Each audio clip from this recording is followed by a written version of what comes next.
شیعوں کے نزدیک اہل بیت کون ہے؟ آپ ذاکرین کی مجلسوں میں چلے جائیں، یہ جو اسٹیج لگا ہوا ہے آپ کو کل ملا جلا کر کے صرف 4 لوگوں کا نام ملے گا، فاطمہ، علی، حسن، حسین رضی اللہ تعالیٰ عنہ، صرف 4 لوگ۔ نبی صلی اللہ علیہ وسلم کو ملا دے پنجتن پاک، یہ صرف 5 لوگ، ان کے علاوہ کسی کا نام نہیں لیا جاتا۔ تو شیعوں کے نزدیک اہل بیت کون ہے، ایک ایک کر کے ہم لوگ دیکھیں۔ سب سے پہلی بات، شیعہ حضرات اہل بیت کو صرف ان 4 لوگوں تک محدود سمجھتے ہیں، فاطمہ، علی، حسن، حسین رضی اللہ عنہ مجمعین، ان کے علاوہ کسی کو بھی اہل بیت میں شامل نہیں سمجھتے۔ دوسری بات کہ حضرت حسن اور حسین کو اہل بیت میں تو شامل کرتے ہیں، لیکن حضرت حسن اور حسین کو چھوڑ کر علی رضی اللہ عنہ کی اور دیگر اولاد تھی، ان کو اہل بیت میں نہیں مانتے۔ تماشا دیکھیے، یعنی کس طریقے کی ذہنیت ہے، سوچ ہے کہ علی رضی اللہ تعالیٰ عنہ، فاطمہ رضی اللہ تعالیٰ عنہ کی اولاد میں سے صرف 2 لوگوں کو اہل بیت میں مانتے، باقی علی رضی اللہ تعالیٰ عنہ کی اور جتنی بھی اولاد ہیں ان سب کو اہل بیت سے خارج سمجھتے ہیں۔ یہاں تک کہ آپ دیکھیے تیسری بات، شیعوں کے نزدیک حضرت علی رضی اللہ تعالیٰ عنہ کی اولاد محمد بن حنفیہ، ابو بکر، عمر، عثمان، عباس، جعفر، عبداللہ، عبیداللہ، یحییٰ وغیرہ 12 بیٹے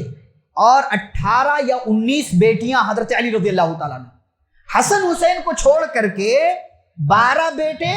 18 یا 19 بیٹیاں علی رضی اللہ تعالیٰ عنہ کی اور ہیں، ان سب کو اہل بیت میں شامل نہیں کرتے، صرف 2 لوگوں کو، حسن اور حسین کو اہل بیت میں شامل سمجھتے ہیں۔ چوتھی بات کہ ایسا ہی معاملہ حضرت حسن کے ساتھ بھی کرتے ہیں، حضرت حسن رضی اللہ عنہ کو اہل بیت میں مانتے ہیں لیکن ان کی اولاد کو اہل بیت میں داخل نہیں سمجھتے۔ پانچویں بات، حضرت حسین کو ماننے کا دعویٰ ان کے یہاں ہے لیکن حضرت حسین رضی اللہ تعالیٰ عنہ کی ہر اس اولاد کو اہل بیت سے خارج سمجھتے ہیں جو ان کے بے بنیاد مسلک کی پیروی اور ان کی من چاہی باتوں پر چلنے سے انکار کرتا ہو۔ یعنی چاہے وہ حسین رضی اللہ عنہ کے خاندان سے ہی کیوں نہ ہو، اگر وہ شیعوں کا عقیدہ نہیں مانتا ہے، ان کے مسلک پر نہیں چلتا ہے، تو وہ بھی اہل بیت سے خارج ہے، یا اس کے علاوہ اور بھی بہت ساری باتیں۔ چھٹی بات، حضرت حسین رضی اللہ تعالیٰ عنہ کی اولاد میں سے بہت سے افراد پر شیعوں نے جھوٹا ہونے، فاسق و فاجر ہونے اور کافر و مرتد ہونے کے فتوے لگائے ہیں، حالانکہ وہ مسلمان ہیں۔ حضرت حسین رضی اللہ عنہ کے اولاد میں سے نبی صلی اللہ علیہ وسلم کے چچا زاد بھائیوں، پھوپھیوں اور ان کی اولاد تک کو شیعوں نے گالیاں دی ہیں اور کافر تک کہا ہے، یہاں تک کہ حضرت علی رضی اللہ تعالیٰ عنہ کو چھوڑ کر ابو طالب کی جو دوسری اولاد ہے، عقیل ہیں، جعفر ہیں، ان سب کے ساتھ بھی یہی رویہ اور یہی سلوک کرتے ہیں۔ ایک طرف حضرت علی سے محبت کا دعویٰ ہے، اہل بیت میں شامل سمجھتے ہیں، لیکن انہی کے بھائیوں جعفر، عقیل کو اہل بیت سے خارج سمجھتے ہیں اور طالب کو اہل بیت سے خارج سمجھتے ہیں۔ یہاں ایک بات اور یہ بھی یاد رہے کہ شیعہ حضرت فاطمہ رضی اللہ تعالی عنہ کے علاوہ نبی صلی اللہ علیہ وسلم کی اور 3 بیٹیاں جو فاطمہ سے بڑی ہیں، زینب، رقیہ، ام کلثوم، ان تینوں کو بھی اہل بیت سے خارج سمجھتے ہیں۔ حالانکہ جیسے فاطمہ رضی اللہ تعالی عنہ نبی صلی اللہ علیہ وسلم کی بیٹی، جیسے فاطمہ رضی اللہ تعالی عنہ خدیجہ رضی اللہ تعالی عنہ کی بیٹی، ایسے ہی زینب بھی نبی صلی اللہ علیہ وسلم کی بیٹی، خدیجہ رضی اللہ عنہ کی بیٹی، ایسے ہی رقیہ بھی، ام کلثوم بھی۔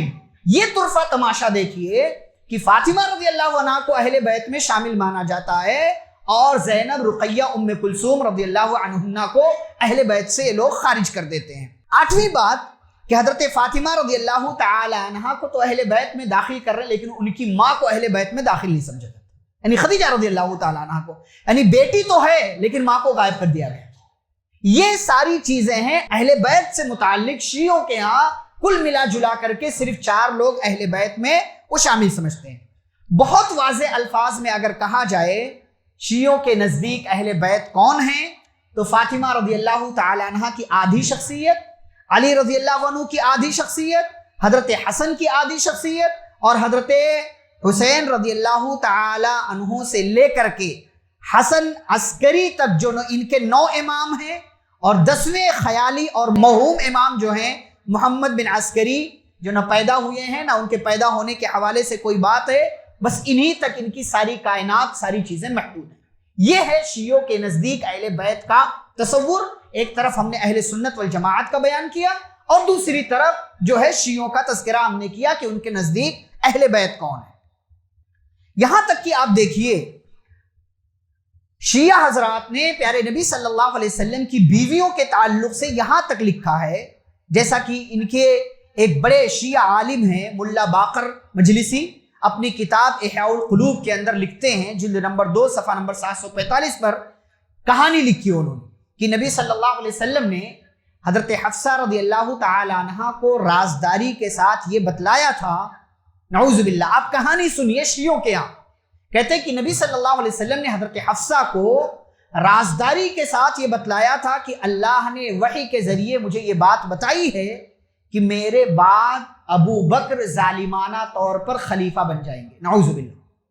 یہ ابو بکر رضی اللہ تعالیٰ عنہ کی شخصیت کو مجروح کیا جاتا ہے، اور اس کے بعد عمر ظالمانہ طور سے خلافت کو لے لیں گے، یعنی حفصہ رضی اللہ تعالیٰ عنہ کے ابا۔ اور نبی صلی اللہ علیہ وسلم نے حفصہ رضی اللہ تعالیٰ عنہ کو یہ تاکید کی تھی۔ یہ شیعہ کہانی بیان کرتا ہے کہ نبی نے ان سے کہا تھا کہ یہ بات راز کی کسی اور کو نہ بتلانا، لیکن حفصہ نے جا کر کے عائشہ رضی اللہ تعالیٰ عنہ سے بتلا دیا، انہوں نے اپنے ابا کو بتلا دیا، انہوں نے عمر سے بتلا دیا کہ حفصہ نے عائشہ کو یہ بات بتلائی ہے۔ انہوں نے اپنی بیٹی حفصہ سے پوچھا تو اس نے نہ تو پہلے بتلانا چاہا نہ بعد میں بتلانا چاہا کہ نبی صلی اللہ علیہ وسلم نے ایسا مجھ سے کہا تھا۔ تو آگے یہ کہانی بیان کرتے ہوئے یہ مورخ یا کہانی بیان کرنے والا کہتا ہے کہ ان دونوں منافقوں یعنی ابو بکر عمر نعوذ باللہ اور ان دونوں منافقات یعنی عائشہ و حفصہ رضی اللہ عنہم اجمعین نے آپس میں اس بات پر اتفاق کر لیا کہ نبی صلی اللہ علیہ وسلم کو زہر دے کر شہید کر دیا جائے۔ یہ شیعوں کے یہاں ازواج مطہرات کا اور شیخین یعنی ابو بکر اور عمر رضی اللہ تعالی عنہما کا تصور ہے، ان کے تعلق سے ان کی یہ ذہنیت ہے، یہ سوچ ہے جس سے ہم اور آپ اندازہ لگا سکتے ہیں۔